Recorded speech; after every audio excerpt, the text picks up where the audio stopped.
नियतिरूप दत्तात्रया दंडधारी पदे पादुका शोभती सौख्यकारी तया सिंधुजाचे पदे दुःखहारी तुम्हा वीन दत्ता मला कोण तारी नमो विठ्ठल राजया पांडुरंगा नमो रुक्मिणी माऊली ज्ञानगंगा नमो पुंडलिका नमो चंद्रभाग नमस्कार माझा रुक्मिणी पांडुरंग वक्रतुंड महाकार्य सूर्य कोटी समप्रभ निर्विघ्नं कुरु मे देव सर्वकार्येषु सर्वदा करुया प्रथम नमः करुया प्रथम नमः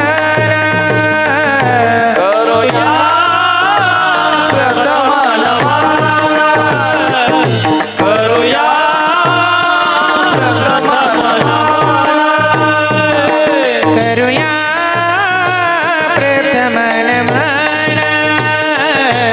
करुया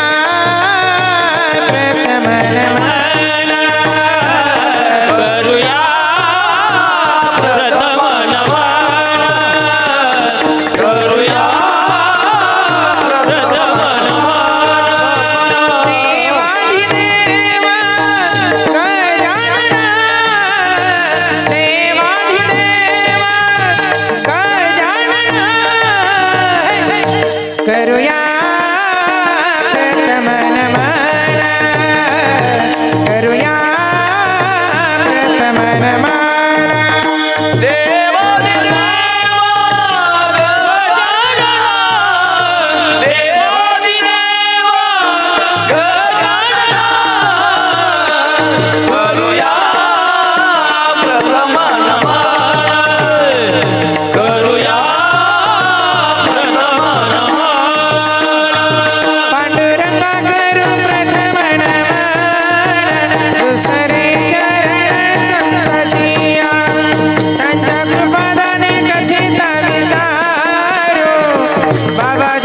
गुरुदास तुका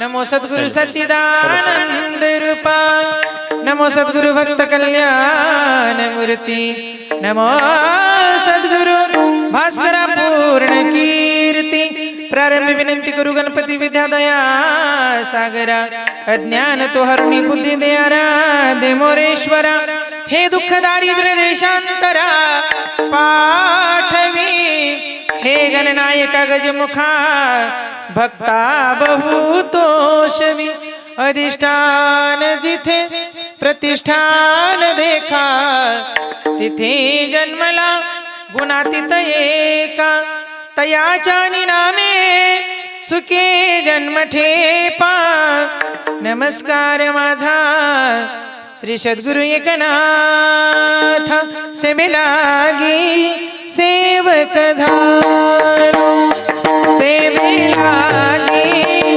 सेवक धारो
तुझी चरण सेवा आननी गोदेसी तरी रिद्धी सिद्धी मुक्ती चारी संत संग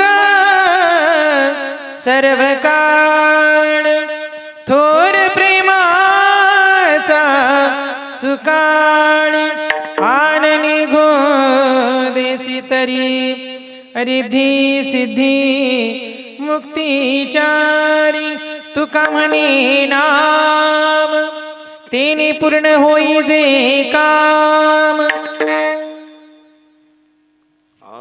प्रस्तुत प्राप्त प्रसंगी कीर्तन रूपी सेवेकरिता निवडलेला अभंग जगाचे जगद्गुरु जगदवंदनीय साधू संत श्रीमंत वैराग्यमूर्ती देहुनिवासी संत तुकाराम महाराज यांच्या गात्यातील सुंदर असा 4 चरणांचा सर्वांच्या पाठांतरात असणारा किंवा नसणारा अभंग आज मागणीपर प्रकरणातील मागण्याचा दिवस याच्यासाठी कीर्तनरूपी सेवेकरिता निवडलेला आहे. चैतन्यभूषण पाषांड दूषण कथामृत आशन जेजाई रमण देहूचे सुप्रसिद्ध संत जगद्गुरु तुकाराम महाराज देवाला काय मागतात, देवाकडे काय मागावं. तुम्हा आम्हाला तर उठल्यापासून झोपेपर्यंत मागायचीच सवय लागलेली आहे. पडिले वळण इंद्रिया सकळा भाव तो निराळा नाही दुजा. जगाला मागावं, नातेवाईकाला मागावं, गावाला मागावं आणि परत देवालाही मागावं तरी आपलं पोट भरत नाही. मागण्याची सवय लागली पण देण्याची सवय मात्र भगवंताला लागली नाही. देण्याची सवय भगवंताला कधी लागते? उदार अंतकरणातून भगवंताकडे जावं लागतं. उदंड होऊन जर गेलं तर देव देत नाही, उदार होऊन गेलं तर दिल्याशिवाय राहत नाही. देव म्हणतो उदंडाला का देत नाही? उदंड पाहिले, उदंड ऐकले, उदंड वर्णिले क्षेत्र महिनी. या पंढरपूर तीर्थाच्या ठिकाणी उदंड लोक येतात. हे प्रत्येक जण मला संसारातलं साधन मागतात. काय साधन मागतात?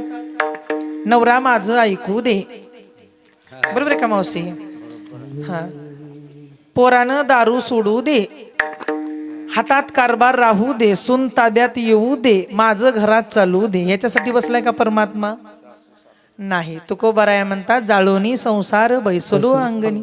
संसाराची राख रांगोळी केली, उदार अंतकरण केलं, 2 हात घेऊन भगवंताकडे मागायला आलो. पण आपण उदार होत नाही, संसाराची राख रांगोळी करत नाही आणि मागितल्याशिवाय राहत नाही. म्हणून प्रतिवर्षाप्रमाणे याही वर्षी चालत असलेला भव्य दिव्य अखंड हरिनाम सप्ताह मौजे डोंगर शेळकी तांडा या ठिकाणी अनादिकालापासून चालत असलेला नाम यज्ञ सोहळा, रंगाला रूपाला फळाला आलेला नाम संकीर्तन सोहळा. रोप लावणं सोपं आहे पण त्याची फळं चाकणं खूप अवघड आहे. रोप सहज लावता येतं. रोप लावणारा एक असतो पण फळं खाणारे अनेक असतो. एकाने वृक्ष लावला आणि तो जर समाजातून निघून गेला तर येणारा जाणारा सुद्धा त्या वृक्षाच्या खाली बसतून खूप गोड पाड आहे त्या पाडाला पाहून खाण्याचा प्रयत्न करतो. असं या वस्तीवर एक रोप लावलेले, ते रोप म्हणजे इवलेसे रोप लाविले द्वारी त्याचा वेलू गेला गगनावरी. पण अशी अवस्था आता सध्या झालेली आहे. मोगरा फुलला फुले वेचिता बहर कळयाशी आला. कोणता मोगरा फुलला? 5 वाजल्यापासून पंगत तर 12 वाजूक तर चालूच आहे. विठाला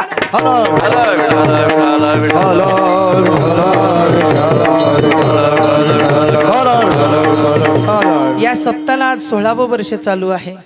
खरं तरी माणसाच्या जीवनामध्ये 16वे वर्ष धोक्याचं आहे बघा. कशाचं आहे 16वे वर्ष? गाणं होते की दादा कोंडक्याचं, 16वे वर्ष धोक्याचं बाईस. या पुढे 16वे वर्ष कशाचं आहे? धोक्याचं आहे म्हणतो का? त्यांनी म्हणल्या धोका झालाय काय किंवा अवघड आहे. संसारात गोष्टी लक्षात ठेवते. गावात गोडसूरच्या का मग परिचयाचं छावून चांगले. हा, 16वे वर्ष हे संसारामध्ये धोक्याचं सांगितलं पण परमार्थामध्ये मोक्याचं सांगितलं. ज्या ज्ञानोबारायांनी 16व्या वर्षामध्ये ज्ञानेश्वरी लिहिली, ज्ञानाचा सागर म्हणून ठरली. समुद्र होता आलं नाही, समुद्र होण्याचा प्रयत्न केला नाही. माणूस समुद्र झाला की खारटपणा निर्माण होतो आणि सागर राहिला की गोडपणा अंतरी दडतो. तसं 16व्या वर्षी ज्ञानोबारायांनी ज्ञानेश्वरी जगाला प्रदान करून दिली.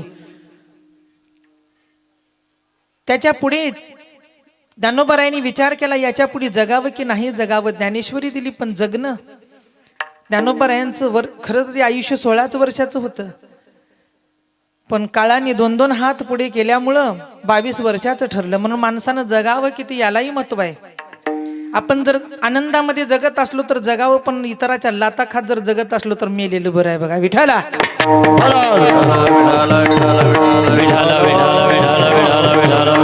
बाजवर जरी माणूस पडला तर देवाला मागतोय बघा, मला एक बार चांगलं कर म्हणते की नाही, बरोबर आहे का? पण मरावं कुणाला वाटत नाही. किती आयुष्य जगतो याला महत्व नाही, पण जगण्यामध्ये किती आनंद आहे याला अधिक महत्व आहे. ज्ञानोबरायांनी 16 वर्ष आयुष्य जगले, पण आनंदानं जगले. 22व्या वर्षी निघून गेले. विवेकानंद स्वामी 39 वर्ष जगले, पण आनंदानं जगले. हसत हसत फासावर निघून गेले. 42 वर्ष संत तुकाराम महाराज जगले. तुम्हा आम्हाला गाता लिहून ठेवून गेले. 51 वर्ष छत्रपती शिवाजी महाराज जगले, पण स्वराज्य निर्माण करून निघून गेले. 62 वर्ष संत एकनाथ महाराज जगले. शांतीब्रह्म एकनाथ महाराज जगले, पण 36 वर्ष भगवान परमात्म्याला घरी कामाला लावले. ताकद कशाचे? जगण्याचे. आणि सर्वाधिक आयुष्य जर कोणी जगले तर 82 वर्ष ज्यांनी आयुष्य जगले ते संत नामदेव महाराजांनी आज देवाच्या चरणामध्ये न मागता एक जागा प्राप्त केली. त्याचं नाव आहे नामदेव पायरी. विठाला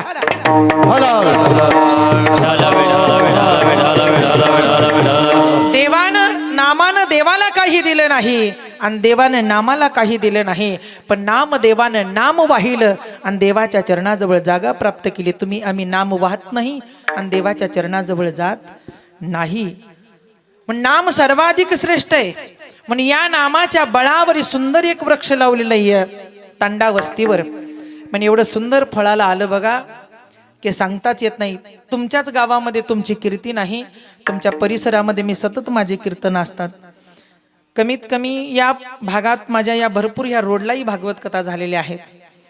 प्रत्येक गावामध्ये तांड्यावरल्या सप्त्याची चर्चा चालते महाराज, पण कुणी केलं याची चर्चा चालत नाही हो का? चालते? चालत नाही.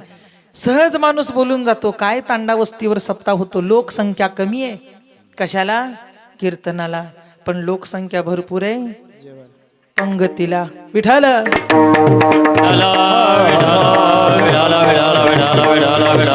सर्वांना विनंती आहे माझी, हरिभक्त पारायण बालाजी भाऊ, सुरुवातीला तुमचा संपर्क झाला आणि येण्याचा योग या ठिकाणी आलेला आहे.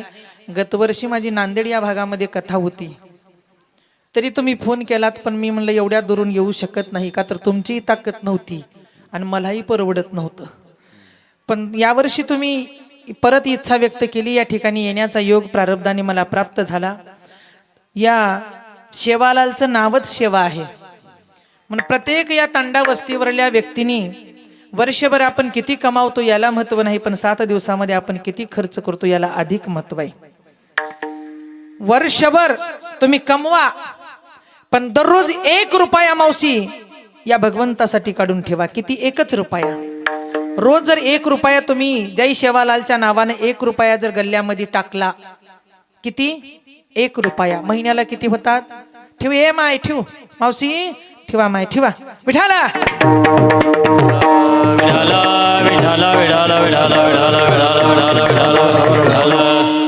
1 रुपया जर आपण गल्ल्यामध्ये दररोज टाकलो तर महिन्याला किती रुपये होतात? 30 रुपये. वर्षाला किती होतात? 12 महिन्याचे 365 होतात. बरोबर आहे. मग एका माणसानं 365 रुपये जर दिले, भाऊ कसला सप्ताह होईल? विचार करा. काहीच करू नका तुम्ही, एकदा पट्टी फाडूच नका. फक्त दिवसाला 1 रुपया गल्ल्यात टाका, सहज 365 रुपये होतील आणि तुम्ही कमावलेल्या धनाची शुद्धी होईल. धनाच्या शुद्धी बरोबर तुमच्या मनाची शुद्धी होईल. तुमच्या मनाच्या शुद्धी बरोबर परिवाराला सुख प्राप्त होईल आणि परिवाराच्या सुखामध्ये तुमचं आयुष्य वाढेल. देवाला काही मागायची गरज नाही, हे लक्षात ठेवा. म्हणून आपण जगतोय, पण जगण्यासारखं आपण वागत नाही, म्हणून आपलं दुःख दूर जात नाही आणि आपण हात पसरीतीने धिक्क त्याचे. प्रत्येकाला आपण मागितल्याशिवाय राहत नाही, म्हणून मागावं कुणी कुणाला हे अगोदर कळालं पाहिजे. सर्व या कमिटीच्या चरणविंदावर माझा साष्टांग दंडवत प्रणाम प्रणिपात आहे. लहानातून मोठं होणं हे खूप कठीण असतं, पण मोठ्यातून लहान होणं हे सहजच होता येत असतं. पण खूप हा सप्ताह मोठा चालू आहे. खरंच तरी जन्म अजन्म पुढल्याही पिढीनं हा सप्ताह चालवावा हे तुमच्या चरणविंदावर माझी साष्टांग दंडवत विनंती आहे. संसारामध्ये लाखो रुपयाची हान झाली तर माणूस भरून काढतो बघा, पण परमार्थामध्ये 10 रुपये खर्च अधिक झाले तर माणसाला सहन होत नाही. पण इथले कारणी लागतात, इथल्याची यादी लागते, बरोबर आहे. इथं 10 रुपये खर्च करा त्याची यादी भगवंताकडे आहे. आणि संसारामध्ये लाखो खर्च करा, पोरगण पोरगी म्हणते का केले आमच्या बापानं म्हणते, नाही कुठल्या यादीत नाव लागत. पण भगवान परमात्म्याच्या यादीमध्ये गल्ल्यात जर आपण 10 रुपये टाकले तर आपलं त्याच्या यादीमध्ये नाव लागतं. म्हणून त्याच्या यादीत नाव यावं असं कार्य करा. पूर्वी माणसं म्हणायचे बघा तुमच्यासारखी, बाबा कुण्या गावचे, जवळ चावकी, हा पूर्वीचे माणसं म्हणायचे एकतर घर बांधून बघावं नाहीतर दुसरं लग्न करून बघावं. पण आता काय पूर्वाचे लग्न सोपे राहिले नाहीत, लग्न करून बघायला, बरोबर आहे का. तुमच्याकडे कसं आहे, अवघड आहे की नाही. मग मला सांगा, आता मला म्हणावं असं वाटतं, घरही बांधून बघू नये आणि लग्नही करून बघू नये, सप्ताह करून बघावं जीवनात येऊन. एक सप्ताह करून जीवनात येऊन बघा, तेने मुक्तीचारी साधियल्या. ना तुम्हाला मोक्ष मागायची गरज आहे ना तुम्हाला मुक्ती मागायची गरज आहे. आपोआप तुमच्या घरी ते येतील. कशानं,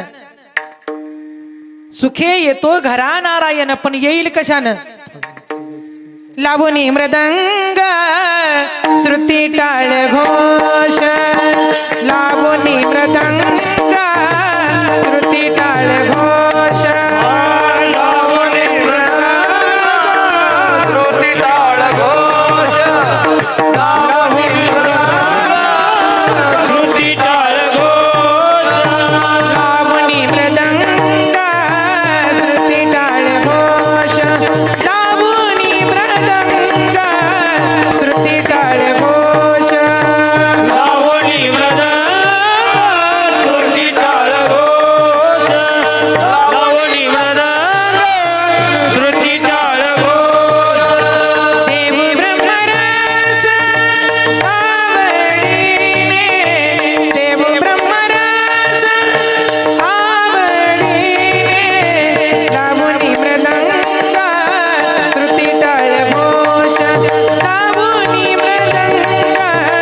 श्रुती टाळ घोष, सेवी ब्रह्मरस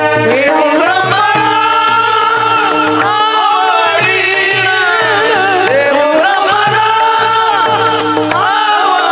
ब्रह्मरस आवडीने, लावणी मृदंग श्रुती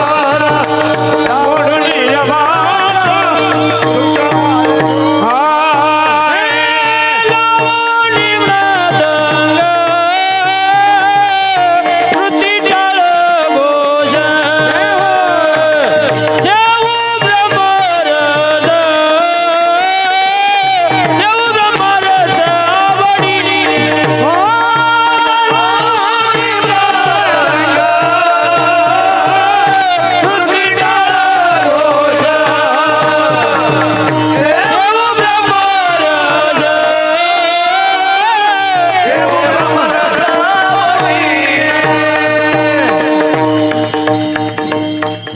लावणी मृदंग श्रुती टाळ घोष, शेऊ ब्रह्मरस आवडीने. सप्ताह करून बघा, तुम्हाला आनंद व्यक्त होईल. तुमची यादी, तुमचं नाव भगवंताच्या यादीमध्ये लागलं जाईल आणि तुम्हाला देवाला पुढच्या जन्मामध्ये काही मागायची गरज पडणार नाही. सहज सुखाची प्राप्ती तुमच्या जीवनामध्ये होईल. जे लोक दान करतात ना ते पुढच्या जन्मामध्ये श्रीमंत धनवान होतात. आपण या जन्मामध्ये दान करत नाही, गत जन्मामध्ये आपण दान केलं नाही म्हणून आपण दारिद्र्य म्हणून जन्माला आलो. लक्ष्मी वास्तव करते, ऐका. पुण्यवंताच्या घरी लक्ष्मी रूपाने नांदते, तिचं नाव लक्ष्मी. पुण्यवंताच्या घरी लक्ष्मी रूपानं नांदते, तिचं नाव लक्ष्मी. पाप्याच्या घरी दारिद्र्य रूपानं नांदते, तिचं नाव लक्ष्मी. ऐका, साधू संतांच्या घरी श्रद्धा रूपानं नांदते, तिचं नाव लक्ष्मी. आणि आयऱ्या गैऱ्याच्या घरी तीच नांदते दारिद्र्य रूपानं. मग मला सांगा, आपल्या घरी जर लक्ष्मी नांदावं वाटत असेल, प्रत्येक व्यक्तीला लक्ष्मीची गरज आहे, रोकाईला. जर पैसाच नसेल तर जीवनामध्ये कुणाचंच काम होत नाही. सब पैसे के भाई दिल का साथी नहीं है कोई. या काळामध्ये पैशाला महत्व आहे ना, पैशाची गरज आहे. पण लक्ष्मी जर कुठून प्राप्त होत असेल तर विष्णूच्या नामापासून लक्ष्मी प्राप्त होते. ज्यांनी आजची ही कीर्तन सेवा सौजन्य म्हणून स्वीकारलेली आहे. पत्रिकेवर एवढा बदल दिसतोय यावर्षी. हरिभक्त पारायण कृष्णा परसराम फड हाकनकवाडी यांनी ही आजची कीर्तनाची सेवा सौजन्य म्हणून स्वीकार आलेत का? त्यांच्यासाठी एक बार जोरदार टाळी वाजवा.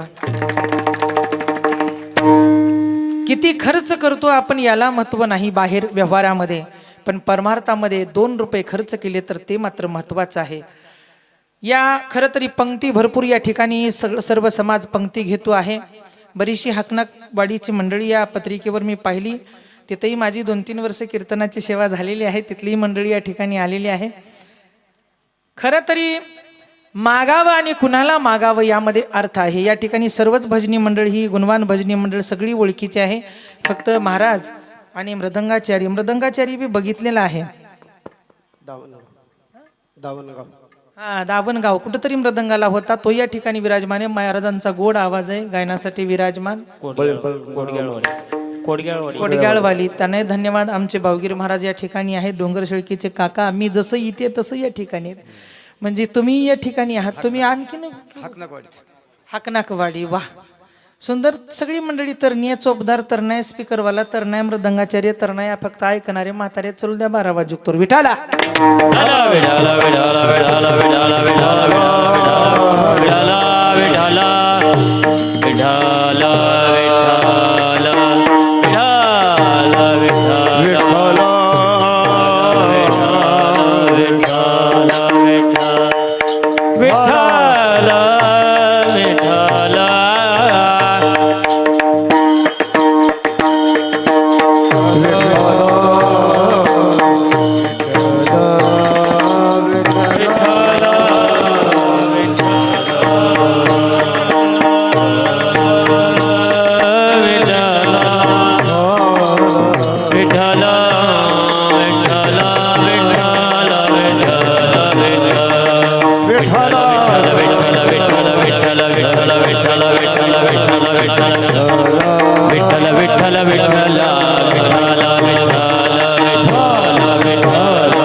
समोर चॅनल आहे जय शेवालाल.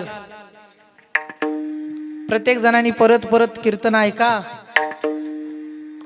लाईक करा, सबस्क्राईब करा. बरोबर आहे. एकमेकाशी संवाद साधा. संत जगद्गुरु तुकोबा या देवाकडे मागणी मागतात, पण काय मागावं हे ऐका. तसं तरी माणसाला मागावं वाटतं, पण प्रत्येक जीवानं देवाला मागितलं पाहिजे. 3 गरजेच्या वस्तू आहेत जीवनामध्ये: अन्न, वस्त्र आणि निवारा. देवाला मागा 3 टाइम आम्हाला जेवायला दे. अन्नाची गरज आहे. अन्नाशिवाय माणूस राहू शकत नाही. पैसे खात नाही. बरं पैसे खात नाही, 7 बऱ्याचं झेरॉक्स काढूनही खाऊ शकत नाही. बरोबर आहे का? खातो. मोठा बंगला बांधला, त्याचे कागदपत्र घरामध्ये, ते खाऊ शकतो का? खात नाही. पैसा खाऊ शकत नाही, प्रॉपर्टीचे कागद खाऊ शकत नाही, पण अन्नला न खाता आम्ही जगू शकत नाही. म्हणून भगवंताला मागा. पहिलं ते अन्न मागा. 3 टाइम भोजन दे. काही दे, मिरची भाकरी दे, पण दे. पंचपक्वान आम्हाला नकोय. पंचपक्वान कधी दे? आम्ही चौघाच्या खांद्यावर गेल्यावर दे. बरोबर आहे. म्हणून आमच्या जीवनामध्ये पहिलं अन्न दे देवा. आम्हाला झोपता येईल एवढा निवारा दे. ऐक. आणि आमचं शरीर झाकल असं आम्हाला वस्त्र दे. हलकं असेल, भारी असेल, पण आमचं शरीर झाकावं असं आम्हाला वस्त्र दे. अन्न, वस्त्र आणि निवारा या माणसाच्या गरजेच्या वस्तू आहेत. आणि 3 जर माणसाला मिळाल्या तर 3 मिळाल्यावर माणसानं एकच काम करावं की देवा, हे 3 जी गोष्टी तो दिलेली आहेस ते तुझ्यापासून आमच्यापर्यंत पोहोचल्या. म्हणून सदा नाम घोष करू हरी कथांतेने सदा चित्ता समाधान. आमच्या चित्ताला समाधान मिळावं. भजन करण्यासाठी बंगल्याची गरज नाही, भजन करण्यासाठी झोपडीची गरज आहे. ऐका, झोपडीमध्ये माणसाला आनंद मिळतोय, बंगल्यामध्ये दिवस निघालेला सुद्धा कळत नाही. का कळतोय? खरंच सांगा बरं, माफी मागून. बंगल्यात झोपल्यावर दिवस निघालेला कळतो का झोपडीत झोपल्यावर कळतो? पत्र्यात, झोपडीत कुठं कळतो? झोपडीमध्ये कळतो. किती आनंदी आनंद, किती आनंदी आनंद या झोपडीत माझ्या. भूमीवरी पडावे आकाश पांघरावे, ताऱ्याकडे पहावे या झोपडीत माझ्या. भूमीवरी पडावे आकाश पांघरावे, ताऱ्याकडे पहावे या झोपडीत माझ्या. जेवढा झोपडीमध्ये आनंद आहे तेवढा आपल्या बंगल्यामध्ये आनंद नाही. पण तुम्हा आम्हाला हाव सुटलेला आहे. गाडी पाहिजे, म्हाडी पाहिजे. अरे गाडीपेक्षा ना म्हाडीपेक्षा शरीराची बॉडी चांगली असली पाहिजे. विठाला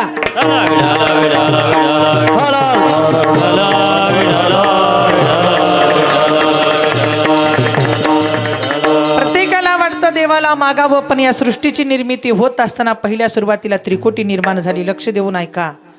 ज्यावेळी त्रिकोटी निर्माण झाली की पहिल्या टोकाला ब्रह्मदेव, उजव्या टोकाला विष्णू आणि तिसऱ्या टोकाला महादेव, या तिघाची निर्मिती झाली. आई भवानीचं मंदिर या ठिकाणी आहे. तिघाची निर्मिती झाली की हे तिघजण विचार करू लागले, आपल्याला जन्माला पाठवणारे कोण आहे? कोण आहे? प्रत्येक माणूस म्हणतो बघा, मला कुणाची गरज नाही, एकटा पट्ट्या गावाला कापिये म्हणतोय. प्रत्येक माणूस कट्ट्यावर बसू द्या, वट्ट्यावर बसू द्या, कुणाची गरज नाही का, एकटाच पट्ट्या गावाला कापिये. आपल्याला कुणाच्या संगतीची गरज आहे ना कुणाच्या साथीची गरज आहे. एकटाच काप्या, एकटाच असं माणसं म्हणतात कुठं कुठं बसल्यावर. म्हणतात का तुमच्याकडं? हा, पण ऐका, संगतीशिवाय माणसाचा जन्म नाही. पहिली जर संगत तुम्हाला कुणाची मिळाली असेल तर तुमच्या आईची मिळालेली आहे. कुणाची? आईची. त्या भगवतीची कृपा झाली म्हणून या आईची संगत मिळाली. बरोबर आहे का? आईची संगत 9 महिने 9 दिवसाला सुटली की तुम्हाला बापाची संगत मिळाली. बरोबर आहे का? बापाची संगत सुटली, गल्लीतल्या मित्राची संगत भेटली, गल्लीतल्या मित्राची संगत सुटली, तुम्हाला बायकोची संगत भेटली. भेटली आहे का नाही? सगळ्याला भेटली आहे तर की. बायकोची संगत भेटली, बायकोची संगत सुटली, नातवंडाची संगत भेटली. आणि मला सांगा, मग या 5 व्यक्तीच्या संगतीमध्ये जर परमात्म्याचं भजन केलं तर तुम्ही वैकुंठाला जातात. आणि या 5 लोकांच्या संगतीमध्ये तुम्ही जर नाही भजन केलं तर तुम्ही स्वर्गाला जातात. विठाला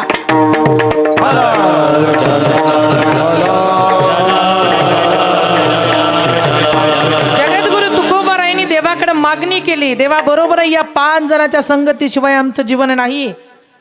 आईच्या संगतीपासून ते नातवंडाच्या संगतीपर्यंत आम्हाला हात धरून चालावं लागतं, तरी एक माणूस आमच्या संग येत नाही. हो, येतो का सांगा? येतो का? सज धज के जब मौत की सहजादी आएगी. ही 5 माणसं, सज धज के जब मौत की सहजादी आएगी, न सोना काम आएगा ना चांदी काम आएगी.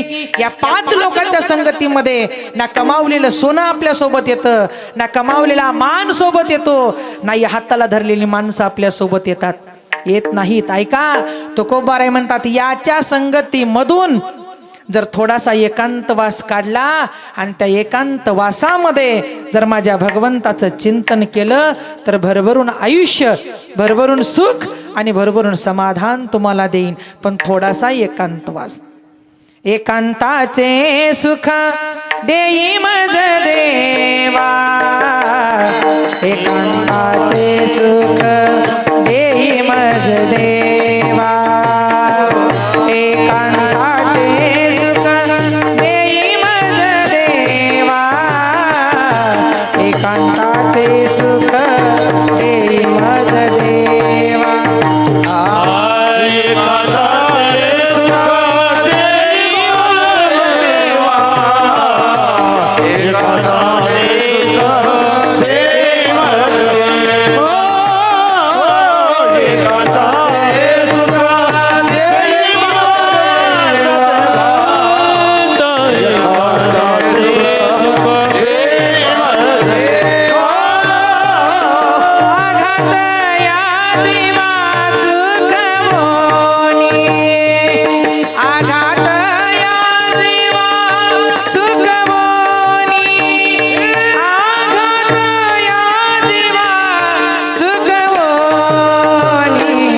एकांताचे सुख देई मज देवा, एकांताचे सुख देई मज देवा, एकांताचे सुख देई मज देवा, एकांताचे सुख देई मज देवा.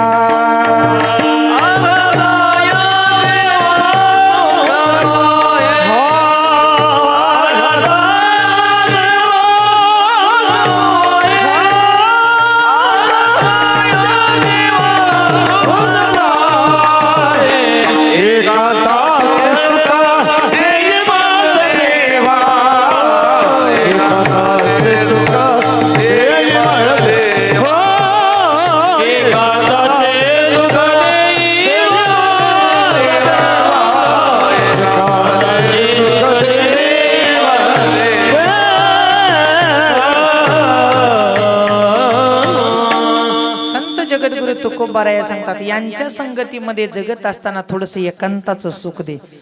पण माणसं म्हणतात माझी बायको सोडून राहत नाही, बायको म्हणते आमचा नवरा सोडून राहत नाही. बरोबर आहे का महाराज? आल्या का मालकीनी? तर हात तर वरी करायला हवा. कोणच्या येतात ते बघू तर द्या. पाटले ना हात वरी कराय कोण येतात? पाटले ना. हा, ह्यांची मालकीन कोणच्या येतात? हात वरी करा. काय एवढं लाजला लाव? आई चांगली येतात की तरी म्हणला मी मगापासून तिकडच कुठं बघलाल्यात की तिकडच कुठं बघलाल्यात की मला डाऊटी उचलालता. होय वो, मगापासून बघा तिकडं बघला वाकू वाकू वाकू बारदाना संघ आणला होई. हा म्हणूनच बघलाल ते ना. बायकोला वाटतं नवरा सोडून राहत नाही, नवऱ्याला वाटतं बायको सोडून राहत नाही. बरोबर आहे का? पण ऐका, देवाच्या मनात आलं तर सोडून राहिल्याशिवाय आपल्याला त्याच्या संग जाता येत नाही. एकलंही दारू पित होतं पण माणूस, आता एक काय सोडून द्या. आता दारू प्यायचं सध्या व्यसन आणि फॅशन निघाली. बरोबर आहे का? व्यसनाला आणि फॅशनाला बंदीच नाही. आहे का बंदी? नाही.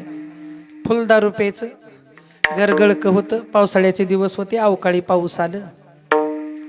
दारू पिऊन घरला निघालं.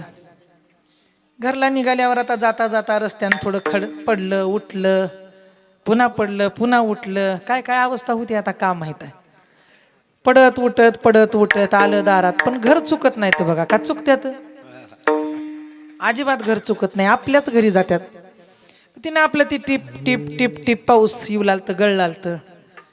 आणि खरंच माफी मागून बोलू का, 2 माणसाला बायका चांगल्या मिळतात अहो. एक निवडणूक लढणाऱ्याला आणि दुसरं दारू पिणाऱ्याला चांगल्याच मिळतात बायका. का पुण्य राहते की बघा, त्यांचं भाग्यच असते. हा, पहिल्या जन्माचं पुण्य. कसली मिळाली चोरदार बायको? चांगली आहे म्हणल्या तो दिल उग गाल सुटल्यात का बघा बरं जरा. चांगली मिळाली आहे म्हणून तर गाल सुटल्यात. बरोबर आहे का? बायको खराब मिळाली की गाल चिटकत्यात. आता भैयाच्या बघावर आमच्या स्पीकरवाल्या तो का चिटकल्यात सगळे. झाले का लगीन भैया? झाले. पण थोडं बायको जाच करते वाटलं रे. तेव्हा असं बायको सुख देऊ लागली बघा गुबगुबीत. बघा कसे आहेत भेंडरावनी आपलं गुबगुबीत. असं तसं ती सुंदर बायको मिळालेली. पण घर गळकती नाही तर टोपलं ठेवू, पातेलं ठेवू, बकेट ठेवू, असं सगळ्या घरामध्ये ठेवली. बायाला संसाराचा अट्ठास राहतो. सगळ्या घरामध्ये ठेवली. बिचारा आला दारात. तिनं गळतंय म्हणून एका भिंतीच्या कोपऱ्याला झोपली होती. ह्यानं दारात आलं मला ए उठ.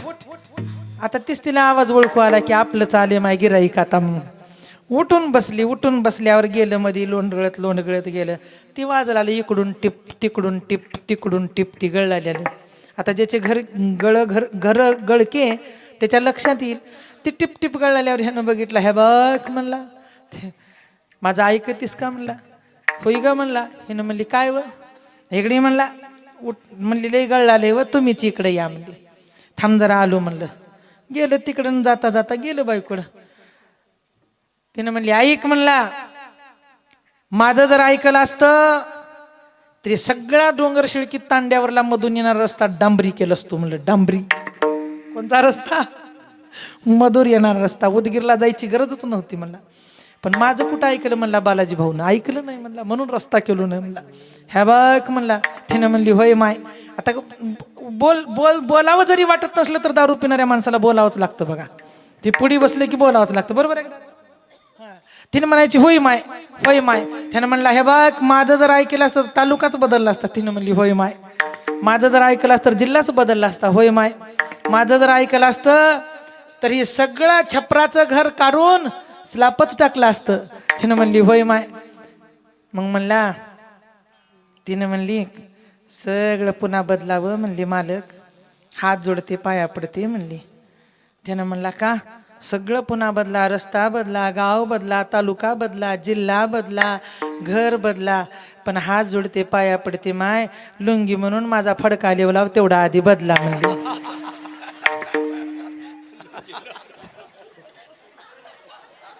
पाऊस येऊ लागतंय गैरसमज करून घेऊ नका. बाया एका जागी वाळू घालतात लुंगी फडका आणून घाल.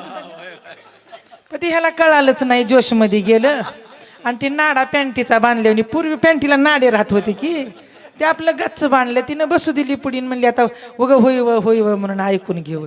पण त्याला ती सोडाया बिकडना कुठून सोडावं बिचारीने धरली नाडानं ओढली आणि सोडली. त्यानं म्हणला बिघडलंच बघ म्हणला सगळं. तिनं म्हणली सुधारलंय कधी सुधारलंय कधी.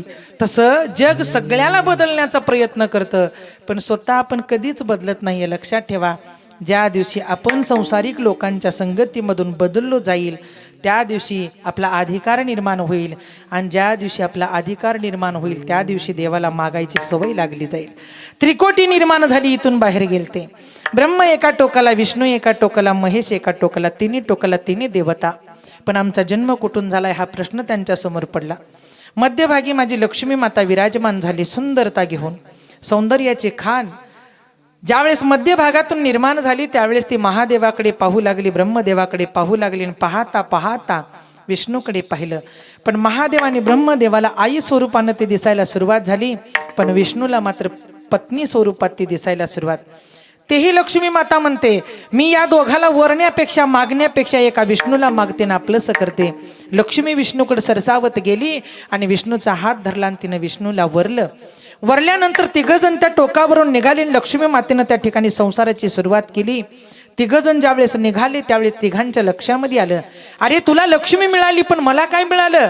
आम्हा दोघाला काही मिळालं नाही. पण आम्ही एक काम करतो म्हणले असे माणसं तयार करू, असे माणसं तयार करू, असे माणसं तयार करू की माणसंही मृत्यू लोकांमध्ये गेली पाहिजे आणि या माणसाने आमच्या तिघाचं भजन केलं पाहिजे. ब्रह्माचं, विष्णूचं, महेशाचं आमच्या तिघाचं भजन केलं पाहिजे. चिखल घेतला, पाणी घेतलं आणि 21 दिवस तिघजण कामाला लागली. ब्रह्म, विष्णू, महेश असे पुतळे तयार केले, असे पुतळे तयार केले, असे पुतळे तयार केले की 21 दिवस पुतळे तयार केले. आणि ते पुतळे माणसं म्हणून निर्माण केले. चेतन शक्ती घातली त्याच्यामध्ये. आणि ती सगळी मग विचार केली. 21वा दिवस संपला की 22व्या दिवशी त्या सगळ्यांना घेऊन ये तिघजण लक्ष्मीकडे निघाले. ती लक्ष्मी संसारामध्ये मग्न होती. त्या लक्ष्मीला बाहेर बोलवलं आणि महादेव म्हणतात लक्ष्मी ऐक, अगं आम्ही 21 दिवस या सृष्टीची निर्मिती केली बघ, पण आज तुझ्याकडे एक गोष्ट मागायला आलोय. अगं निर्माण आम्ही माणसं केली पण यांना गर्भात ठेवावं लागल आणि यांना मृत्यू लोकामध्ये पाठवावं लागल. तुझ्याकडे यांना आत ठेवण्यासाठी जागा आहे का. लक्ष्मीला विचारलं. लक्ष्मी म्हणते मालक माझ्याकडे यांना आत ठेवण्यासाठी जागा आहे पण ऐका मला न विचारता निर्माण केलेली सृष्टी मी आत ठेवू शकत नाही का तर माझ्यासाठी तो धोका आहे. तिघांनी तुम्ही ही माणसं निर्माण करीत असताना मला विचारलं का. माझी काही परवानगी घेतली का? माझी विचारपूस केली का? नाही केली. पण लक्ष्मी तू एक स्त्री आहेस. यांना 9 महिने 9 दिवस तुझ्या गर्भामध्ये ठेव आणि यांना मृत्यू लोकामध्ये पाठव. माफ करा मला, तुम्ही तिन्ही देव जरी असलो तर मध्यभागी मी लक्ष्मी विराजमान आहे. मी तुमचं ऐकत नाही. मला न सांगता निर्माण केलेली माणसं मी आत ठेवत नाही. जा माघारी. म्हणल्या तिन्ही देवता निघून गेली. पण जे पुतळे तयार केले होते 21 दिवस, ते पुतळे मात्र लक्ष्मीच्या चरणाजवळ आले. लक्ष्मीचे पाय धरले आणि सोडायला तयारच नाही. माता, आमचा काही दोष आहे? चिखल पाणी एक केलं ना, आम्हाला रंग रूप दिला, आम्हाला छाया दिली, निर्माण केलं, पण आम्हाला एका मातेच्या गर्भामध्ये ठेवून आम्हाला या मृत्यू लोकामध्ये पाठवा. आम्ही सदा सर्वदा तुमचं नाव घेऊ, हे आमचे वचन आहे.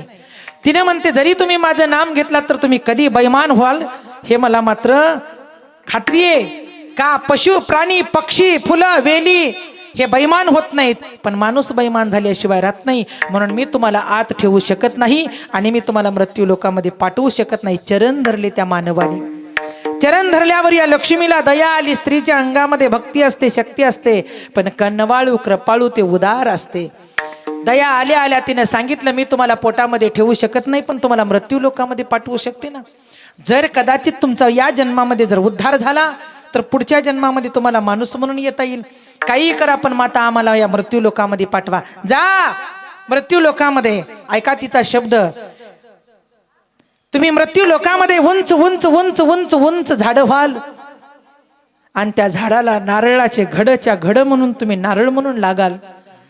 त्या नारळावरलं केसर मी लक्ष्मी माता असेन आणि त्या नारळाला आत ब्रह्म विष्णू महेश हे 3 डोळे असतील. मग नारळ सोलून बघा, 3 डोळे आत आहेत. केसर लक्ष्मी माता आहे. ती लक्ष्मी माता म्हणते, घडच्या घड नारळ म्हणून लागाल, केसर म्हणून लक्ष्मी असेल, 3 डोळे ब्रह्म विष्णू महेश असतील. ज्या दिवशी ते मला वरून काढून टाकलं जाईल आणि त्या तिघांच्या चरणावर तुम्हाला फोडलं जाईल, त्या दिवशी तुम्ही मागा की पुढचा जन्म आम्हाला मानवाचा मिळाला पाहिजे. कशासाठी? तुझी देवा सेवा करण्यासाठी. अभंगाच्या पहिल्या तुझ मागणे ते, तुझ मागणे ते, तुझ मागणे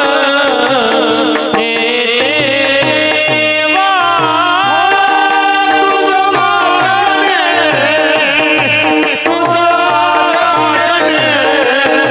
तुझ मागणे,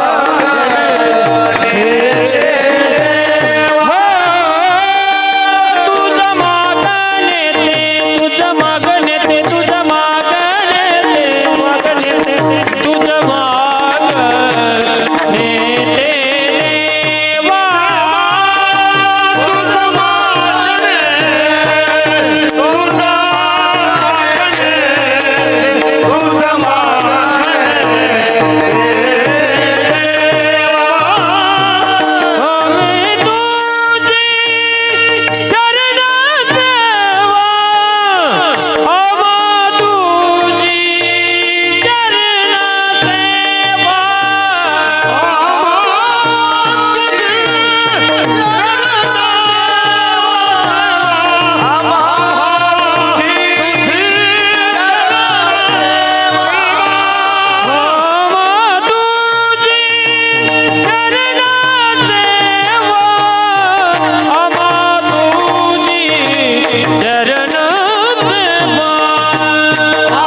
पहिल्या चरणामध्ये नारळ होऊन देवाच्या चरणाजवळ गेले आणि दुसऱ्या जन्मामध्ये माणूस होऊन देवाच्या संत होऊन देवाच्या जवळ गेले.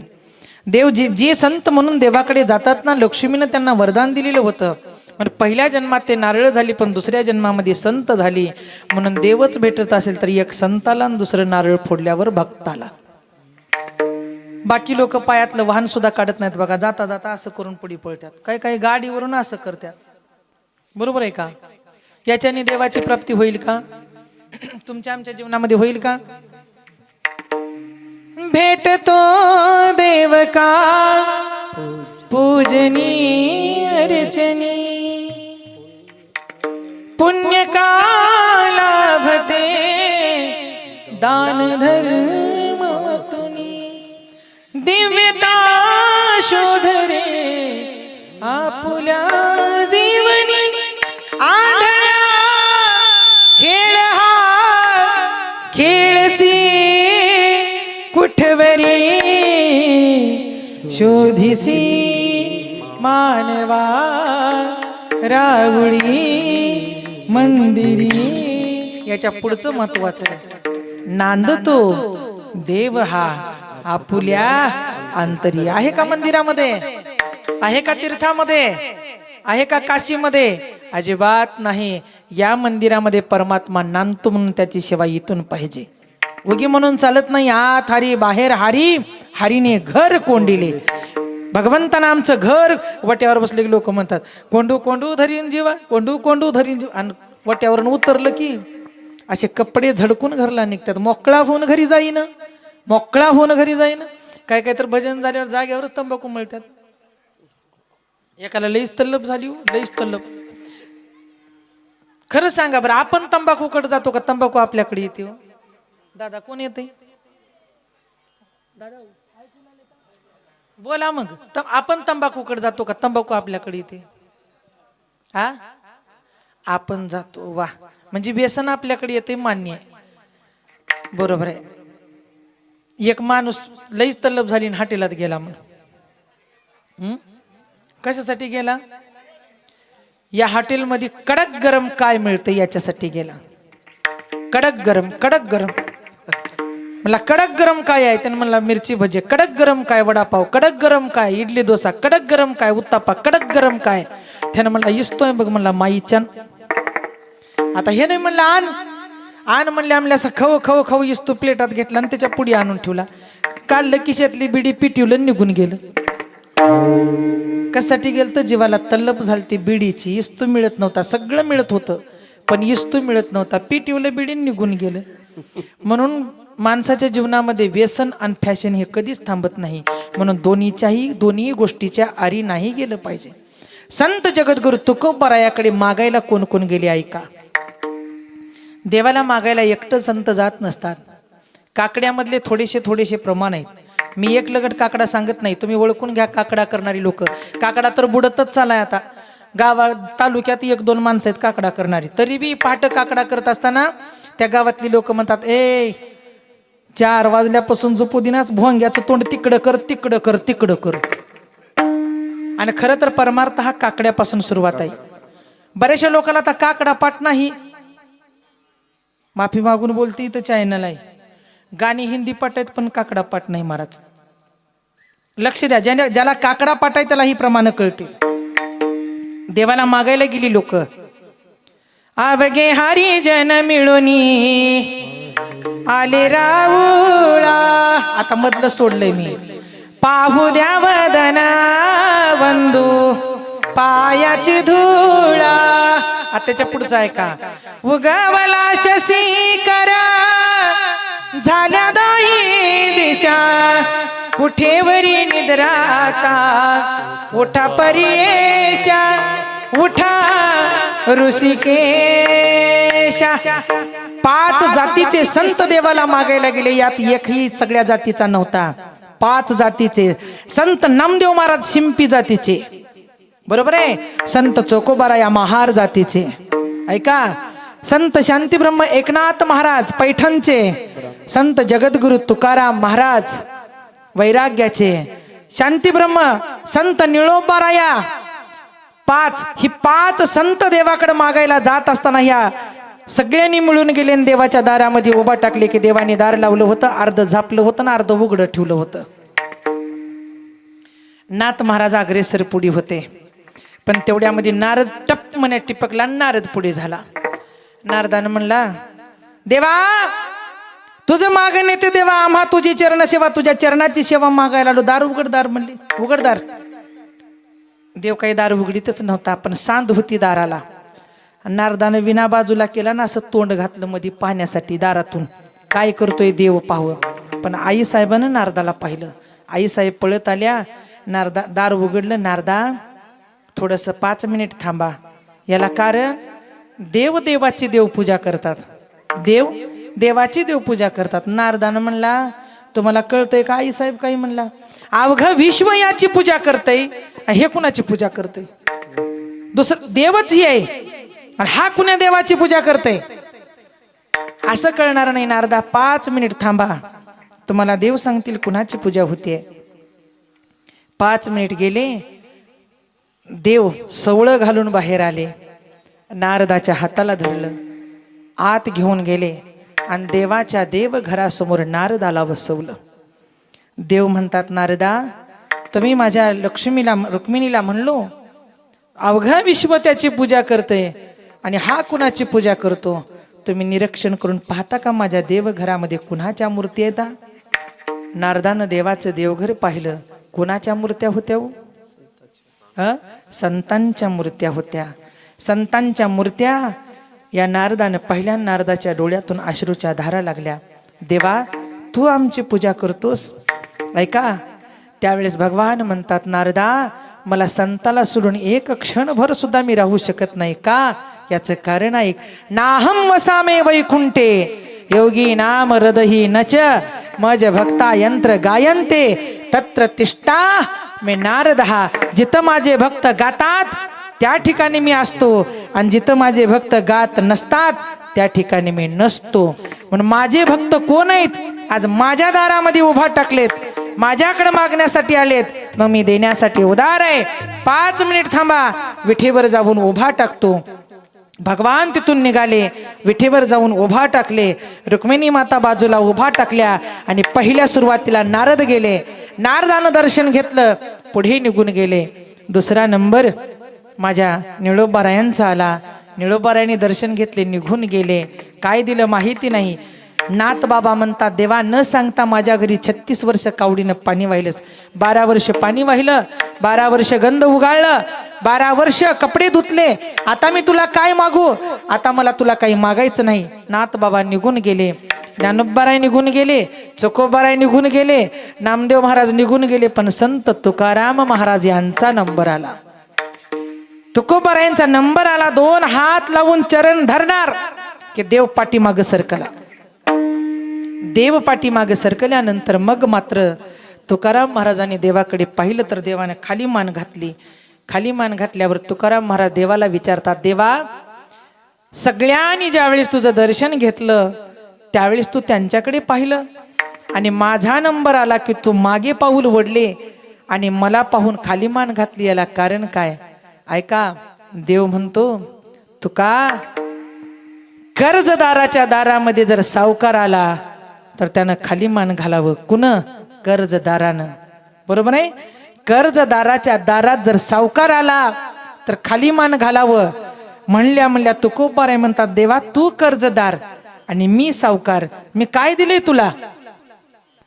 काय दिलं तुला मी? अरे 5 जन्मामध्ये तुम्हाला नाम दिलं, तुझ्या नामाचं ओझ माझ्यावर झाले, आणि त्या नामाच्या ओझ्यातून मला उतराई कर, त्या कर्जातून मुक्त कर. आणि ज्या दिवशी त्या कर्जातून मुक्त होईन त्या दिवशी मी 2 पाय जोडून तुला दर्शन देईन.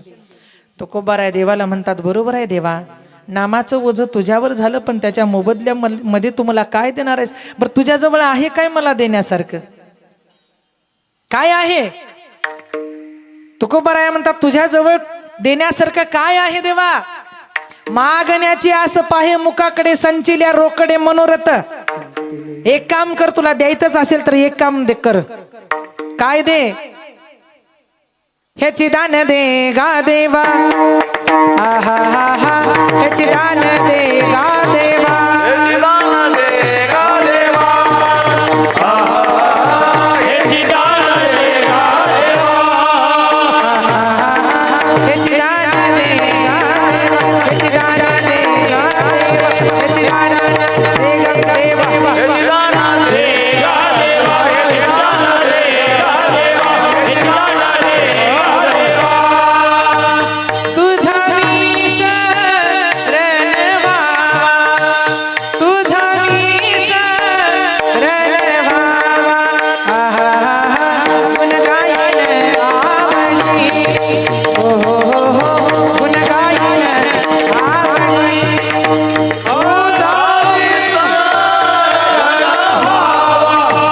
तुझा विसरण व्हावा.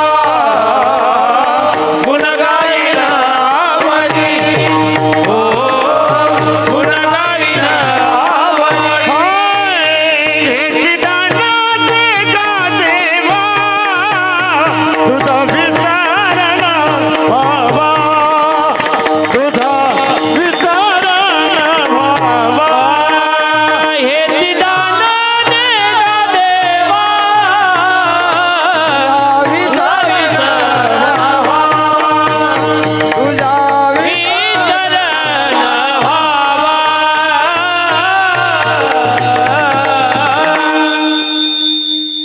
द्यायचंच असेल देवा तुला तर एक काम कर ह्याची दान दे गा देवा तुझा विसर न व्हावा तुझ्या नामाला याही जन्मामध्ये विसर पडू नये हे वर मला दे नाही नाही म्हणले काहीतरी माग आणि मग मी तुला देतो काय मागू देवा सांग पैसा अडका सोनं नाणं हे तर माझ्या बापापासून मागितलं नाही मग मी कसा मागू माझ्या वडिलांची मिराशी गा देवा तुझी चरण सेवा पांडुरंगा काही काही लोकांच्या बापाला मागायची सवय नव्हती पण पुढच्याला मागायची सवय राहते बरोबर आहे का काही काही लोक बापानं दिलेली पुढचे पोरं वसूल करतात आमच्या बापानं दिलं तर म्हणून एका गावात एक काही माणसावाला आरसा काय आहे माहीतच नव्हता पूर्वीच्या काळामध्ये लोक आरशामध्ये पाहत नव्हती पूर्वीच्या काळात का पाहत होती बाबा खरं सांगा बरं तुम्ही आरशामध्ये पाहत होतो का पहिलं आंघोळ केली तेल लावलं डोसक्याला टोपी घातली कपडे घातले निघाले असं बुक्का गंध सुद्धा मनाने लावत होते तुम्ही पाहता का आरशात हा आरशात पाहिल्याशिवाय पावडर फिवडर सुन्नू लावून आल्यात चांगलं आरशे विकायला आला गावामध्ये त्या गावाला आरसाच माहित नव्हता विकणारा 35 वर्षाचा आणि घेणारा 85 वर्षाचा विकणारा किती वर्षाचा लक्ष द्या किती वर्षाचा विकणारा मावशी 35 आणि घेणारा 85 आरसे घ्या आरसे आरसे घ्या आरसे आरसे घ्या आरसे दिवसभर म्हणता म्हणता म्हणता म्हणता कुणीच त्याच्याकडे गेलं नाही का तर ते आरसाच काय माहिती नव्हता आणि नेमून मी दिवस मला ही म्हातारी बाबा आपली 4 जनावरं घेऊन घराकडे निघालते डोक्यावर पटका पटक्यावर पांघरलेलं पोतं बगलत बॅटरी हातात काठी म्हातारपणात माणसाकडे 2च कामं असतात एक तर लेकरं सांभाळावं लागते नाही तर जनावरं सांभाळावं लागते बरोबर आहे का एक तर नातवंड सांभाळावं लागते नाहीतर जनावरं सांभाळावं लागते मग ती काही काही माणसं म्हणतात ती जनावरं घेऊन शेतात गेलेलं बरं रे बाबा ही पण पिळगुट नको 4 जनावरं घेऊन बाबा शेताकडे गेले शेतातून माघारी परतले पाहिलं आणि त्या बाबाला पाहिल्यानंतर आरशेवाल्याने परत हाक मारल्यावर मग मात्र हा जवळ गेला काय रे म्हणला कसला असतोय ते आरसा म्हणला बाबा असं कळत नाही म्हणला त्याला खाली बसावं लागतं 2 हातात धरावं लागतं त्याच्यामध्ये पाहावं लागतं मग कळतं म्हणला बरोबर आहे म्हणला काढलं डोक्यावरलं पोतं खाली टाकलं बगलतली बॅटरी ठेवली काठी ठेवली जनावर गेले घरला बसला पोत्यावर मांडी घालून त्या विकणाऱ्याने असा हातामध्ये आरसा दिला असं धरलं आणि पाहू लागला पांढरा शुभ्र चेहरा आता बघा हे किती देखणी आहेत कोणत्या कंपनीचं पावडर लावावं ह्यांना तेव्हा त्यांनी आहे का हे काही तिघ सारखेच आहे तो हे काही जरा महाराजाचा आहे थोडा सावळा पण हे काही लई पांढरेत आहे का नाही एकाच गावचे एक तुम्ही जवळजवळच्या म्हणून थोडा उग बदल आहे किंचित ही आता कोण्याच कंपनीचं तेव्हा ती आमच्या ताई तेव्हा ती डोंगर शिळकीच्या कुठलं पावडर लावायची गरज आहे का अजिबात पावडर लावायची गरज नाही चोपदारला तर आमच्या कसलंच सुन्नू सुद्धा लागत नाही पण खरं सांगू काले है तो क्या हुआ दिल वाले है हसत आहेत व आल्यापासून हसत उभा टाकल्यात म्हणजे टेन्शन नाही कुठलं तसं असा आरसा धरला, धरल्या लाल भडक पटका दिसला, तळपदार मिश्या दिसल्या, हातभर दाढी दिसली. अरे बापरे म्हणला, केवढ्याला रे म्हणला ही आरसा? विकणाऱ्यानं म्हणला फक्त 50 रुपयाला आहे म्हणला. काय नशीब आहे म्हणला, धर 50 रुपये दे. मग विकणाऱ्यानं म्हणला दिवसभर तुमच्या गावात आरसा विकायला आलो, कुणी घेतलं नाही बाबा, पण दिवस मावळा वय 85 वर्षाचं आहे तुमचं, पण ही आरसा खरेदी करण्याचं मला कारण सांगाल का म्हणला विकणाऱ्यानं. तुला काय सांगू म्हणला, पट्ट्याचा बाप मरून 40 वर्ष झाले म्हणला. 40 वर्ष ह्याच्यात दिसला आलाय म्हणला. त्यानं कधी स्वतःला पाहिलं नव्हतं ना. हे बघ म्हणला, जशाच तसा पटका, जशाच तशा मुछ्या, जशाच तशी दाढी, खाय पट्ट्याचा बाप आहे म्हणला. बाबा म्याचा अग्नी दिल तो, पण पटका कस काय जळाली नाही म्हणला, मिशा कशा काय जळाला नाही ता म्हणाल. ह्यानं हात करला की मधून बी हात विलाला. धर्र बाबा म्हणला, घेतला. बाप आला घरी, गेला खोलीत, एका ठेवला खोलीमध्ये ठेवला. सकाळी सकाळी उठला, असं धरला, बाबा आंघोळ करा, चहा प्या, जेवण करा. आता असं इशारा केल्यावर मग उद्या सकाळी करून बघा, आरशाच्या पुढे उभा टाकून. असं केला, असं केला, असं केला. बापानं म्हणला, बापाने मधून केला. माझा बाप आनंदात आहे म्हणलं. गेलं जनावर घेऊन. 2 वाजता घरी, बाबा जेवलो का? आता बाबानं बी जेवलो का म्हणला. आजू शेताकडं, आजू दिवस मोळा आलं. बाबा बरं वाटतंय का, समाधान वाटतंय का? मधून हात याच्यासारखी. बापाला याचा आनंद झाला. 2 महिने निघून गेले. बायकोला जेवाया वाढ नाही, भाकर बांध नाही, शेताकडे चालाव नाही, शेतातून आलाव नाही. मग ती बायको म्हणली, 2 महिने झालं खरं सांगू का म्हणली, म्हातारं पप्प्या बिघडलंयच बघ म्हणली. कुणाला? लोकाला. लोकांना म्हणला, का बरं आई, का झाले? का झाले की बाबा म्हातारं भाकर निना, भाकर खायना, भाकर बांध म्हणा, जेवाय वाढ म्हणा, बोलना, चहा मागना, आलं की खोलीत, आलं की खोलीत, आलं की खोलीत. काय गड्डा ठेवले का रे खोलीत पप्प्या म्हणली बाईनं, म्हातारीनं. आता 85 वर्षाचं म्हातारं म्हणलं, 80 वर्षाची म्हातारी. पप्प्यानं म्हणला, आई बघू म्हणला, उद्याच्याला थांब जरा म्हणला. पण बायाला कुठं बसवत आहे, नवऱ्या संग भांडण झालं, वाद झाला, पळत शेजारणीकडे जाताव का नाही मावशी? खर्र बोला बघा, तुम्हाला मा भगवतीची शपथ आहे.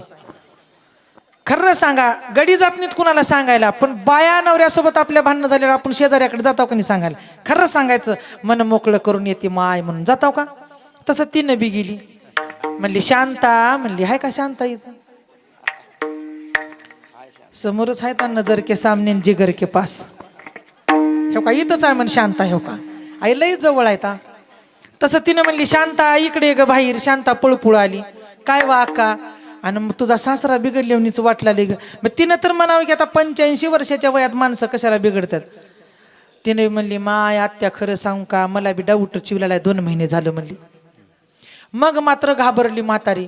मला बी कधी म्हातारे माणसं बिघडतील सांगता येत नाही म्हणली तिनं.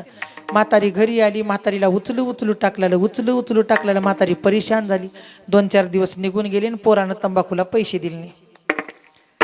पळपळू शेतातून म्हातारा आलं, त्या खोलीत गेले ना असं धरलं. तेवढ्यात म्हातारी पळपळू गेली, दाराला उभा राहिली. म्हाताऱ्यानं म्हणला, आधी तुमचं घर होतं म्हणलं, आता माझं झालंय म्हणला. कुणी जरी घराच्या बाहेर जा म्हणलं तर जायचं नाही म्हणलं, आपल्या दोघाचं घर आहे म्हणला. माझं तुमच्यावर प्रेम आहे आणि तुमचं माझ्यावर प्रेम आहे म्हणला. तुम्ही माझ्यावर, मी तुमच्यावर म्हणला. हिनं दारातून म्हणली, म्या कुणाच्या म्हणली. हिनं म्हणला, मालकीन तुम्ही बी माझेच आहो म्हणला. गेलं मध्ये म्हाताऱ्याकडे गेली म्हातारी.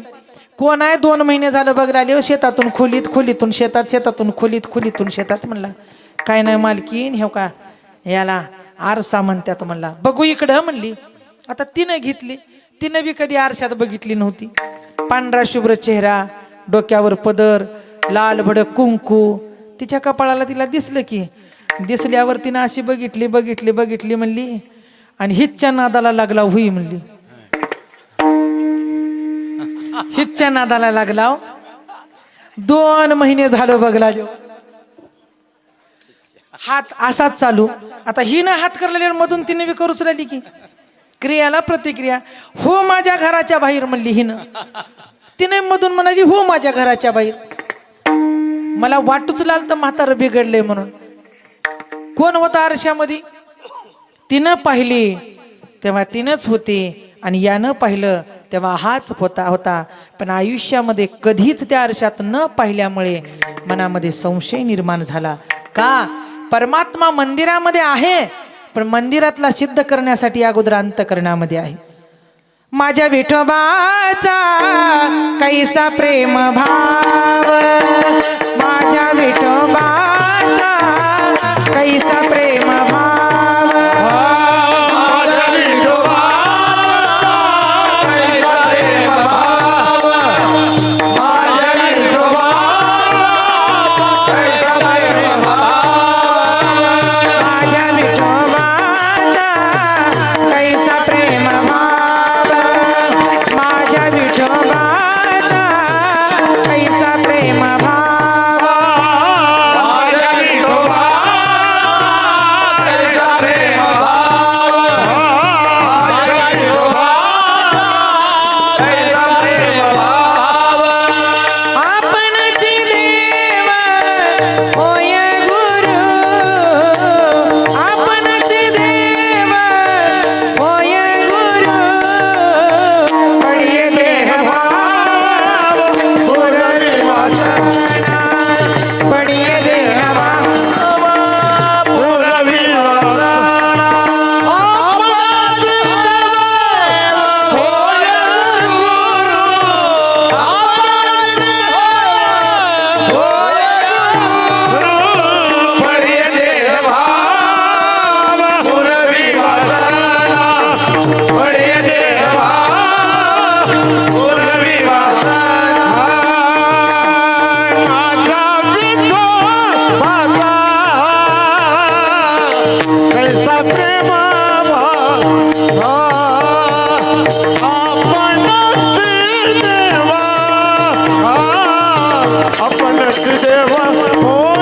गुरु, माझ्या विठोबाचा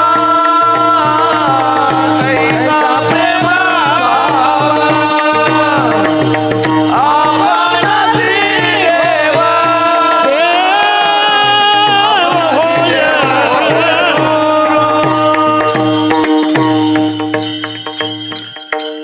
माझ्या विठोबाचा कैसा प्रेम भाव, आपणचे देव होय गुरु, पडिये देह भाव पूर्वी वासना, अंती ते आपणा पाशी न्यावे. आत भगवान परमात्मा पाहिला, पण तुकोबाराया पुढे जाऊन देवाच्या उभा टाकल्यानंतर देव मात्र माग म्हणू लागला.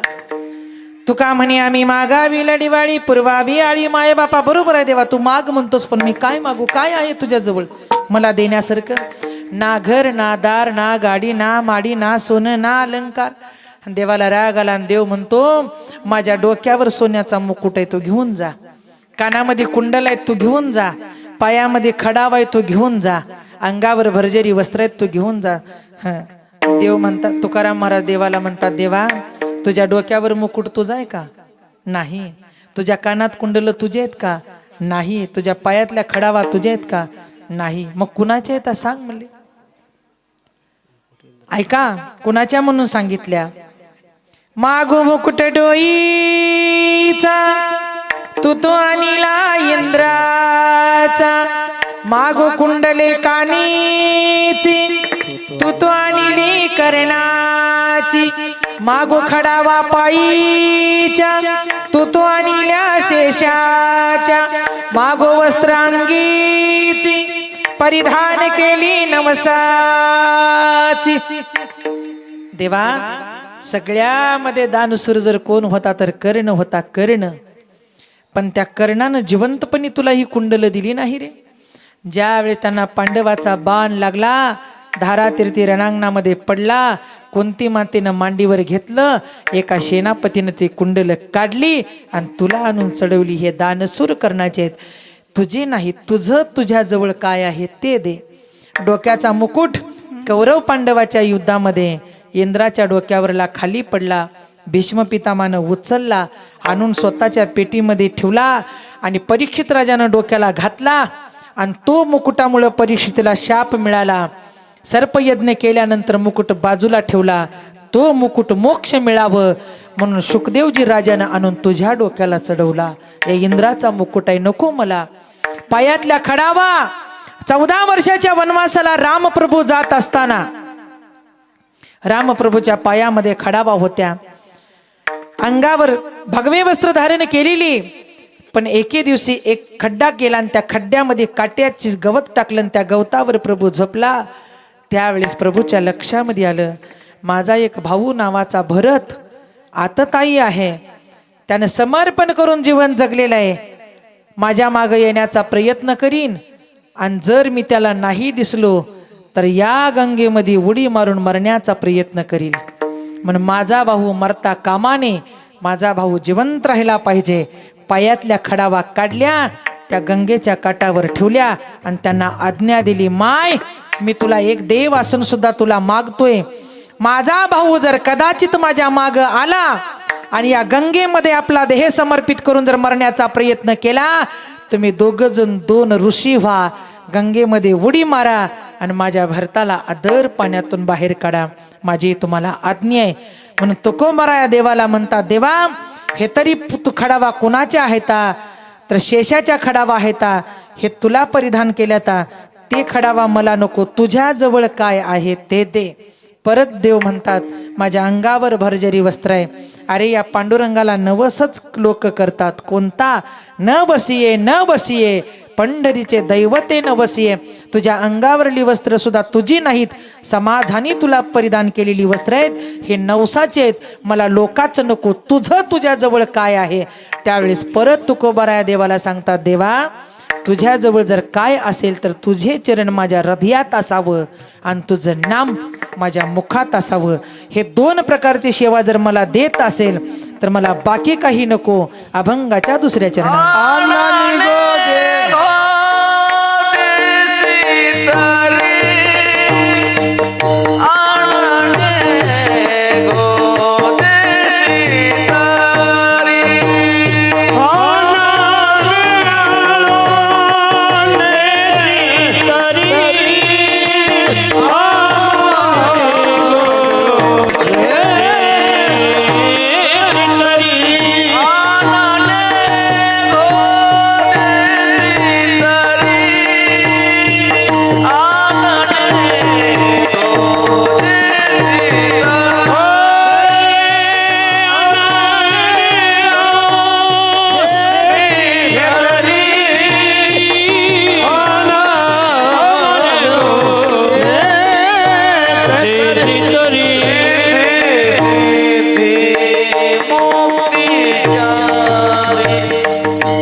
जगद्गुरु तुकोबाराया म्हणतात, आन नेगू देशी तरी मला काही नको, सोनं नाणं नको, पैसा अडका नको, धन दौलत नकोस, धन संपदा नको. संपदा सोहळा नावडे मनाला लागला टकळा पंढरीचा, सोने नाणी आमामृतिके समान माणिक पाशान खडे तैसे.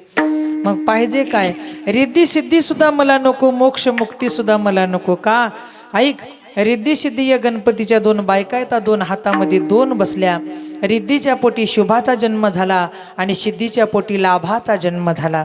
हे गणपतीचे 2 पुत्र आहेत शुभ आणि लाभ, आणि गणपतीच्या 2 बायका रिद्धी आणि सिद्धी, या विश्वरूपाच्या 2 मुली आहेत. मला याही नकोय, मग तुला पाहिजे काय? ऐका, संत संग सर्व काळन थोर प्रेमाचा सुकाळ. आमच्या जीवनामध्ये संतांचा संग मिळाला पाहिजे. एक संत जर मिळाला तर माणसाचा उद्धार होतो, आणि एक वाईट जर मिळाला तर माणसाचा विनाश होतो. हे लक्षात ठेवा. सगळे तुम्ही शेतकरी माणसं आहात. तुमच्याजवळ जर चुन्याची डब्बी राहिली, तंबाखू खायची जर झाली, तर मला सांगा 2-2 किलोमीटर जातो का नाही शेतातून? रामराव असं म्हणताव का? चुन्ना चुन्ना चुन्ना आहे का, चुन्ना आहे का म्हणतात तंबाखू असल्यावर. हाक मारून शेतकरी शेतकऱ्याकडे जातो का नाही? कशासाठी? 2-2 किलोमीटर कशासाठी? तंबाखू असलं तर चुन्ना मागायचं, चुन्ना असलं तर तंबाखू मागायचं. बरोबर आहे. पण 2 किलोमीटर जर एका देवासाठी जा म्हणल्यावर जाईल का? जात नाही. मग जीवनामध्ये संगत कुणाची घडावी? संतांची घडावी. पण कुण्या संतांची घडावी? कुण्या संतांची घडावी? संत संग सर्व काळ, सगुण आणि निर्गुण रूपाला जे जाणतात त्या संतांची घडावी. सगुण निर्गुण रूप जे जाणतात संत, त्या लोकांची जर संगत घडली तर जीवनामध्ये उद्धार होतो, आणि सामान्य जीवाची संगत घडली तर जीवनामध्ये विनाश होतो. म्हणून आपल्याला उद्धार करून घ्यायचा आहे. पण कुणाचा? ऐका, एका दैत्याच्या पोटी तपश्चर्या केल्यानंतर, एक 10 मिनिटामध्ये कीर्तन उरकते. दैत्याच्या पोटी श्रद्धारूपानं भक्ती केल्यानंतर 2 राक्षसाचा जन्म झाला, रंभ आणि करंब. रंभ जन्माला आला आणि करंब जन्माला आला. ही दोन्ही दैत्य म्हणून जन्माला आले. दैत्य म्हणून जन्माला आले, पण देवाची तपश्चर्या करू लागले. एक अग्नीमध्ये बसून तपश्चर्या करू लागला, आणि दुसरा पाण्यात बसून तपश्चर्या करू लागला. पाण्यातलाही देवाला वर मागू लागला, आम्हाला मरण नको, आणि अग्नीतलाही देवाला वर मागू लागला, आम्हाला मरण नको. पण भगवान परमात्म्याचं ब्रीद आहे. 2 दैत्य जर एका ठिकाणी आले तर एकाला मारतो देव आणि एकाला ठेवतो. 2 वाईट लोक जर एका संगतीत आले तर गावाचा विनाश होतो, गल्लीचा होतो, घराचा होतो. बरोबर आहे. आणि एक जर योग्य निघाला तर सगळ्या गावाचा उद्धार होतो. करंबाला पाण्यामध्ये भगवंतानं लहाट सोडली आणि मारलं, पण रंबाला जीवित ठेवलं. रंभ अग्नीवर बसून तपश्चर्या करू लागला, आणि तपाचं सायास भगवंताला मागू लागला. त्यावेळेस भगवंतानं सांगितलं, काय पाहिजे तुला? कृपा झाली भगवंताची. काय पाहिजे म्हणल्या तेवढ्यामध्ये यानं सांगितलं, माझ्या पोटी एक बलवान पुत्र जन्म घ्यावा, आणि त्या पोरानं माझ्या ज्या करंबाला ज्यांनी मारलंय त्या देवासोबत युद्ध करावा. म्हणल्या भगवान परमात्म्याला दया आली. भगवंतानं सांगितलं, अग्नी दिशेला तू जा, नैऋत्य दिशेकडून एक म्हैस येईल, त्याच्यासोबत तुझा संसार होईल, आणि त्या संसारातून एक पुत्र जन्माला येईल. त्या पुत्राचं नाव असेल महिषासूर असेल. म्हणल्या अग्नी दिशेला गेला, नैऋत्य दिशेकडून म्हैस आली, तिच्यासोबत संसार केला, आणि एक पुत्र बलवान जन्माला आला. पण स्वतःचा देहत्याग करण्यासाठी परत अग्नीमध्ये गेला. त्या म्हशीनं म्हणली, माझा जर पती मरत असेल तर मी कशाला जीवन जगू? म्हणता तेही म्हैस त्या अग्नीमध्ये पडायला चालली. पण भगवान परमात्म्याने सांगितलं, तुला जर तुझ्या पती समवेत जायचं असेल तर एकही रक्ताचा थेंब बाजूला नाही पडला पाहिजे. म्हणल्या त्या म्हशीनं विचार केला, माझा एक पुत्र बाहेर राहिला, त्याचं नाव महिषासूर, आणि माझा पती अग्नीत गेलाय, मी जर अग्नीत चाले तर माझ्या पुत्राला मदत कोण करील? शेपटीचं रक्त तिनं बाहेर काढलं आणि अग्नीच्या बाहेर फेकलं. त्या रक्तातून रक्तबीज नावाचा परत दुसरा दैत्य जन्माला आला. त्या रक्तबीजासोबत आणि या महिषासुरासोबत भगवान परमात्म्याने अनादिकाल युद्ध केलं. पण भगवान हरत होते आणि दैत्य जिंकत होते. एके दिवशी सगळी देवता 33 कोटी देवता जर शरण कुणाला गेली, आज समाज म्हणतो काय केलं आमच्या माईनं, काय केलं आमच्या बापानं. ऐका, तुमच्या माईनं बापानं काही केलं नसेल, पण तुमच्या मायबापानं तुम्हाला जन्म देऊन हे जग तर दाखवलं असेल. म्हणल्या तो दैत्य म्हणतो 33 कोटी देवता शरणागत आली. शरणागत येऊन कुणाला गेली तर मा भगवतीला शरण गेली आणि मा भगवतीला विनंती करू लागली, माय काहीतरी कर, या 2 दैत्याचा विनाश कर आणि आमचा उद्धार कर. म्हणल्या त्या मा भगवतीने सांगितले, मी अवतार घ्यायला तयार आहे, मृत्यू लोकांमध्ये जाऊन युद्ध करायला तयार आहे, दैत्याला मारायला तयार आहे, सत्याचा विजय करायला तयार आहे, पण अगोदर ज्यांनी वर त्याला दिला मी त्याला निकाम करते म्हणली. निकाम करते म्हणल्या कुणाचं काही, कुणाचे डोळे, कुणाचा हात, कुणाचा पाय, कुणाचे वस्त्र, कुणाचा सिंह, प्रत्येकाचं एक घेतली. विष्णूचं चक्र घेतली, शिवजीचा डमरू घेतली, ब्रह्मदेवाचं छत्र घेतली, हिमालयाचा सिंह घेतली आणि मा भगवतीनं रूप धारण केली आणि युद्ध करायला सुरुवात केली. 3.5 दिवस युद्ध चाललं. मग मात्र दैत्याने मरगळ घेतली. 9व्या दिवशी 8व्या दिवशी अष्टमीला मा भगवतीनं दैत्याला मारली आणि दैत्याला मारल्यानंतर एक दैत्य शिल्लक राहिला. त्या दैत्याचं नाव रक्तबीज. रक्तबीज का तर रक्तातून जन्माला आला. पण एक मात्र दैत्य मेला, महिषासुर मेला, रक्तबीज शिल्लक राहिला.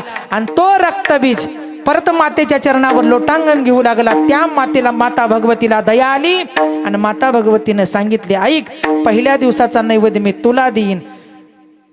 जे आपण करतो ना, कवाळ कापून, बकरं कापून, काय जे असेल ते असेल, गोंधळ, ते नैवेद्य मी तुला देईन आणि पुरणपोळीचा नैवेद्य मी सेवन करीन.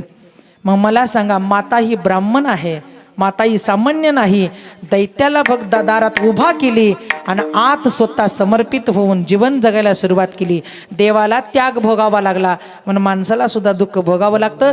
पण माणसं दुःख भोगण्याच्या काबिल राहिले नाहीत. बालपण मग्न, तारुण्यात लग्न, म्हातारपणात विघ्न. मग म्हणतात चला देवाकडं. विघ्न आले की माणूस देवाकडं, लग्न झालं की संसाराकडं. मग आमच्या जीवनामध्ये विघ्न न येवं हे कधी कळालं पाहिजे? तुम्हाला आम्हाला तारुण्यामध्ये कळालं पाहिजे. हे जरी नाही कळलं मग दुसरा येईल. हे जरी नाही कळलं, हे जरी नाही कळलं दुसरा येईल. हे जरी नाही कळलं, हे जरी नाही कळलं मग दुसरा येईल. हे जरी नाही कळलं, हो, हे जरी नाही कळलं तर दुसरा येईल. हे जरी नाही कळलं, सरत शेवटी बा कळ बांधून नेईल. सरत शेवटी बा, सरत शेवटी वाट काळ बांधून नेईल. सरत शेवटी वाट, एका जनार्दनी आमचं काय बाजाई ग.